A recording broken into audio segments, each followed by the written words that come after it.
कहानी का शीर्षक परिवर्तन की शक्ति। बहुत समय पहले की बात है। एक घना जंगल था जिसके किनारे एक छोटा सा आश्रम था। उस आश्रम में एक तपस्वी रहते थे जो साधना में लीन रहते और कभी किसी से कोई अपेक्षा नहीं रखते थे। वहीं पास के गांव में एक कुख्यात चोर रहता था। वह रात के अंधेरे में चोरी करता और दिन में आराम करता। एक दिन उसने सुना कि तपस्वी के पास बहुत कीमती रत्न है जो उन्होंने वर्षों की तपस्या से प्राप्त किए हैं। रात के समय चोर चुपचाप आश्रम में घुसा, पर वहां न कोई ताला था न दरवाजा बंद था। तपस्वी ध्यान में बैठे थे।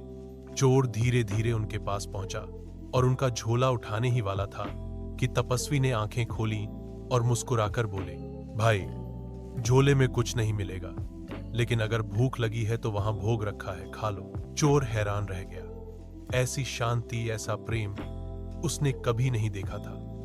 वह बोला, तुम मुझे डांटते क्यों नहीं?